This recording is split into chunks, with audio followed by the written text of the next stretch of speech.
Assalamualaikum warahmatullahi wabarakatuh. Kita akan belajar bersama hari ini. Dan pelajaran kita adalah Nursing Management Patient with Hypertensive Crisis.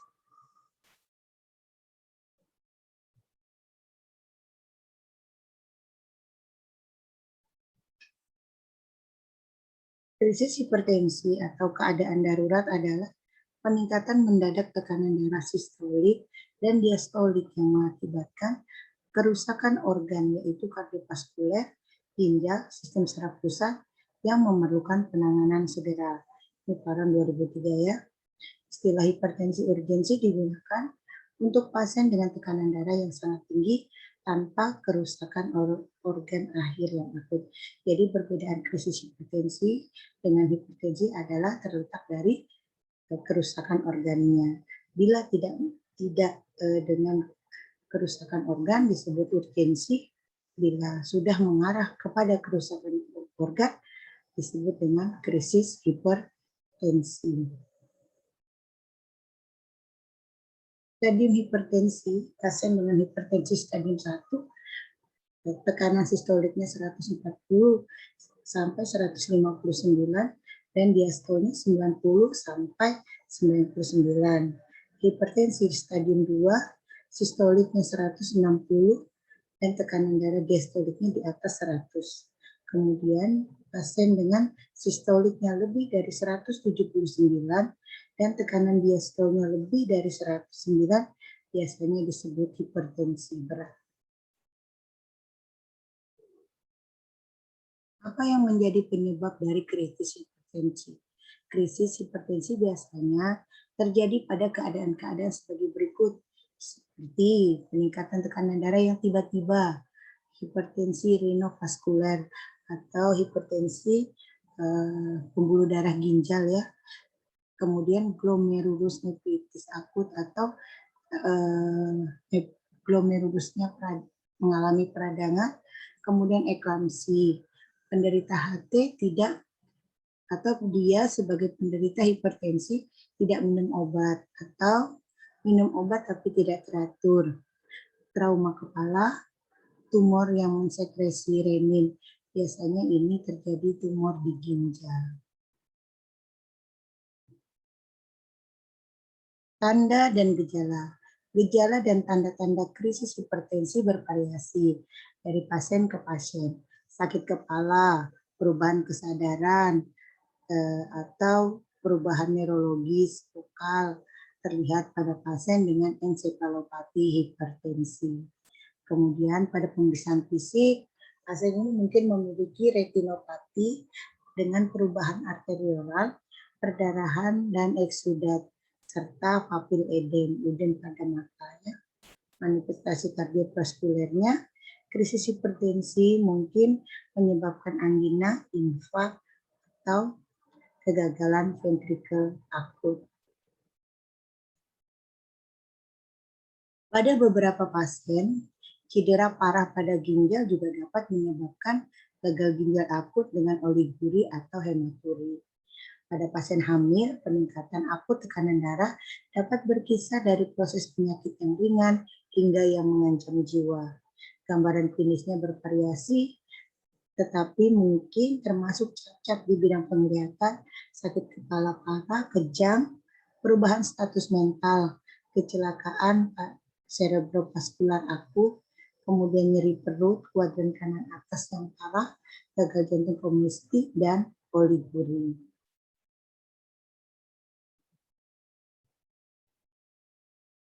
Pada pemeriksaannya, kita lakukan anamnesis dan pemeriksaan fisik yang didukung oleh evaluasi laboratorium yang tepat karena diperlukan pada pasien dengan kemungkinan krisis hipertensi.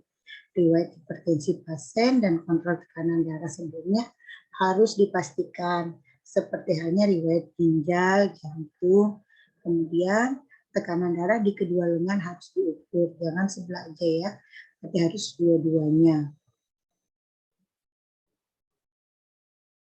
Pada pasien obesitas, ukuran manset yang tepat harus diperhatikan. Jadi manset itu ada ukuran-ukurannya disesuaikan dengan usianya. Pemeriksaan fisik harus mencakup palpasi denyut nadi di semua ekstremitas, auskultasi untuk berit ginjal atau suara. Nanti di pembuluh darah ginjal itu akan terdengar kalau ada berit ya, di isi dari pembuluh darah itu nanti akan bersuara. Pemeriksaan neurologis terfokus dan pemeriksaan fundoskopi. Pada pemeriksaan laboratorium, darah lengkap dan apusannya dipergunakan untuk melihat apakah ada anemia, mikroangiopati. Kemudian periksa elektrolit, nitrogen urium, kreatinin, urin bisis, dan elektrokardiogram harus diperiksa pada semua pasien. Jadi pasiennya harus semua di EKG. Radiografi dada harus diperiksa pada pasien dengan sesak napas atau nyeri dada. CT scan pada kasus neurologis. Pada pasien dengan denyut nadi yang tidak sama atau pelebaran mediastinum pada radiografi torak. CT scan dada atau pemeriksaan resonansi magnetik harus dipertimbangkan. Pemeriksaan MRI ya. Kemudian pasien yang dicurigai diseksi aorta tidak boleh menjalani echo sampai tekanan darah terkontrol secara memadai. Penata laksanaan, pada pasien dengan hipertensi emergensi, penurunan tekanan darah yang cepat dan terkontrol diindikasikan untuk membatasi dan mencegah kerusakan organ lebih lanjut. Tekanan darah tidak boleh diturunkan ke normal, karena sebagian besar pasien dengan hipertensi adalah yang mempunyai hipertensi kronis dan akan mengalami pergeseran kurva autoregulasi aliran tekanan serebral, ginjal, dan koroner ke arah kanan. Dan ini kalau kita lihat tadi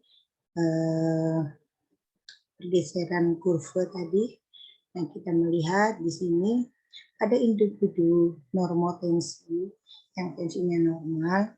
Vaskuler arteri itu dapat mempertahankan aliran darah, jadi bisa mengalir darah itu pada rentang tekanan MAP-nya berkisar 70 sampai 150 atau sistoliknya 90 sampai 180. Jika di atas itu dia akan terjadi ketidakseimbangan ya yang diakibatkan dari tekanan darah, peningkatan tekanan darah tersebut. Penurunan tekanan darah yang cepat di bawah kisaran autoregulasi serebral, ginjal, dan koroner akan menghasilkan penurunan aliran darah organ yang menyebabkan iskemik. Jadi tidak boleh diturunkan secara cepat, kemudian tidak boleh diturunkan di bawah autoregulasi serebral ya, karena akan menyebabkan iskemik, kematian jaringan atau infark. Semua pasien dengan hipertensi darurat harus dikelola di unit perawatan intensif, di mana pasien dapat dipantau secara ketat. Pemantauan tekanan darah intraarteri mungkin diperlukan pada pasien dengan tekanan darah yang labil dan sulit dikendalikan. Jadi tekanan darah itu bisa diperiksa melalui arteri.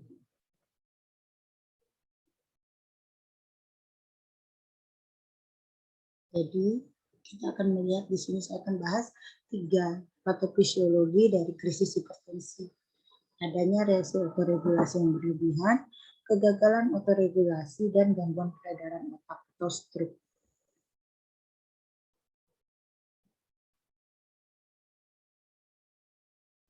Ini reaksi autoregulasi yang berlebih, adanya peningkatan tekanan darah, terjadi vasokonstriksi serebral, kemudian terjadi penurunan darah di otak, bisa menyebabkan iskemi yang vokal saja, atau iskemi dinding pembuluh darah, atau iskemi otak secara menyeluruh. Nah, kalau iskemi pada dinding pembuluh darah, dia akan mengakibatkan kerusakan arteriolat dan kapiler yang menyebabkan edem otak dan perdarahan atau peteking.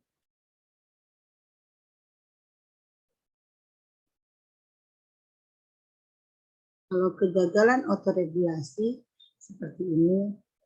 Tekanan darahnya meningkat, terjadi kegagalan autoregulasi, kemudian terjadi karena kacau terjadi pelebaran secara paksa, ya, menyebabkan peningkatan permeabilitas endotel dan menyebabkan hiperperfusi, ya, karena dia vasodilatasi tadi, kemudian menyebabkan udin otak karena adanya peningkatan tekanan hidrostatik kapiler, kemudian bisa terjadi ensefalopati hipertensi seperti sakit kepala, mual, muntah, perubahan status mental ataupun pasien mengalami kejang.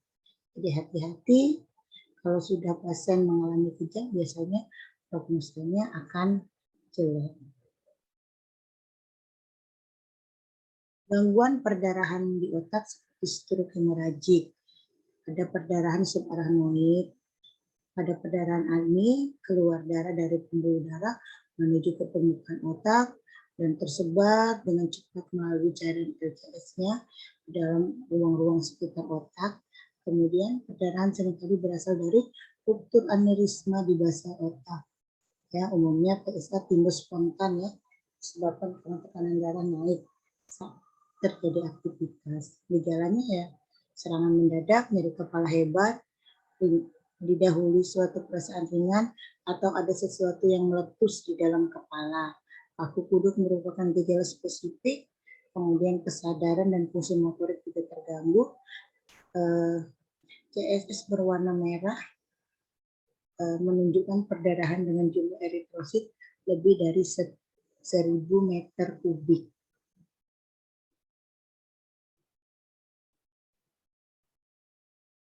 Perdarahan intraserebral. Istilah perdarahan intraserebral menggambarkan perdarahan yang langsung masuk ke substansi otak sekitar 70 sampai 90% disebabkan oleh hipertensi. Jadi perdarahan intraserebral itu disebabkan hipertensi. Seperti misalnya patogenesisnya adalah akibat rusaknya struktur vaskuler yang sudah lemah akibat aneurisma yang disebabkan oleh kenaikan tekanan darah atau pecah pembuluh darah otak akibat tekanan darah yang melebihi toleransi.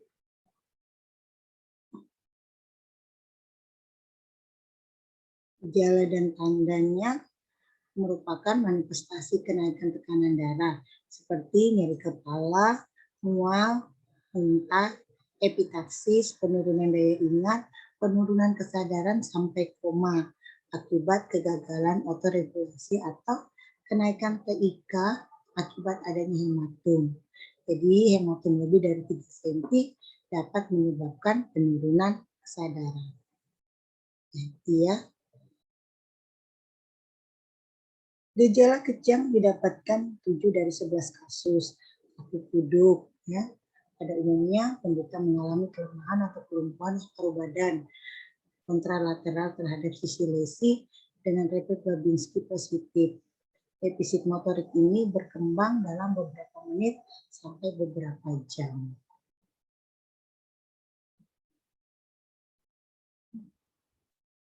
Di sekitar tempat perdarahan biasanya terjadi reaksi spasme pembuluh darah. Penurunan tekanan darah dapat menghilangkan spasme, tetapi akan memperbanyak perdarahan. Ya.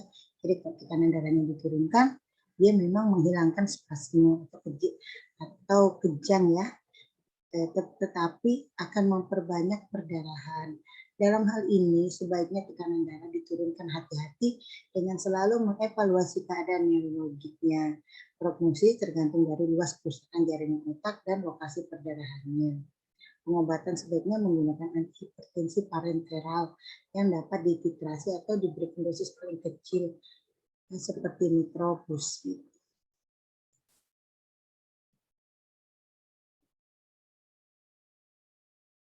Stroke non hemoragik ya, di sini terjadi akibat proses tromboemboli sebagai komplikasi aterosklerosis nodular pembentukan darah otak.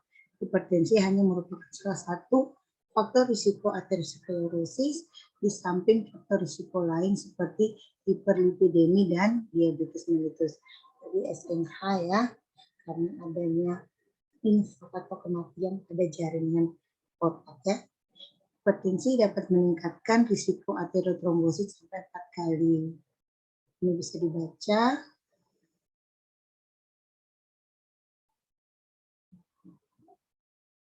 Di sini kita lihat komplikasinya ya. Tingginya tekanan darah bisa kalau ke jantung dia bisa menyumbat, kalau ke otak dia bisa menjadi stroke.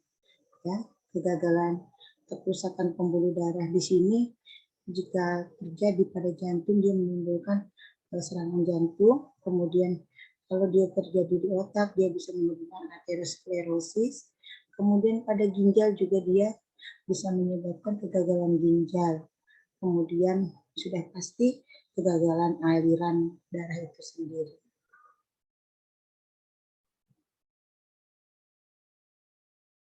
Hipertensi juga bisa menyebabkan komplikasi pada jantung. Dia bisa menjadi pelebaran dari ventrikel, bisa atau penebalan ya. Efeknya dia bisa udem, bisa terjadi kegagalan.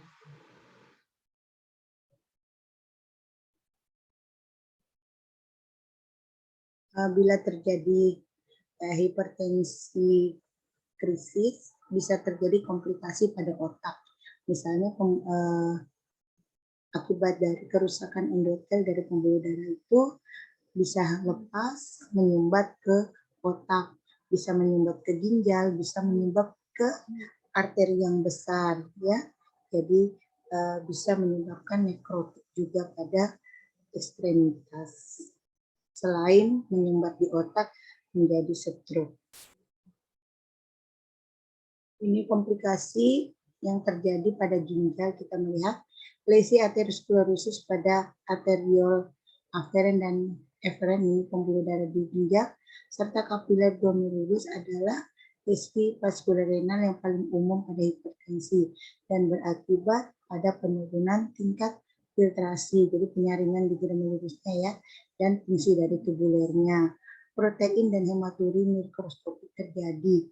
Jadi proteinnya karena saringannya rusak keluar melalui urin ya, karena lesi pada glomerulus, dan 10% kematian disebabkan karena hipertensi akibat gagal ginjal.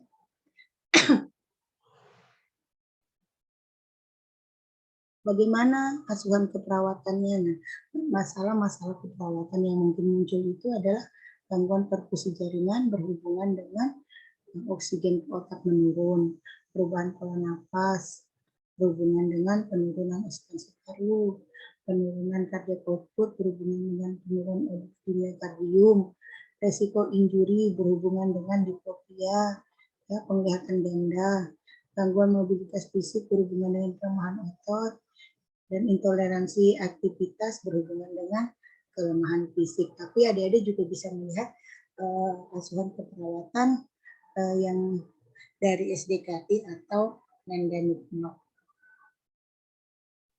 Disesuaikan dengan gejala-gejala dan keluhan yang kita dapat dari melakukan anamnesa.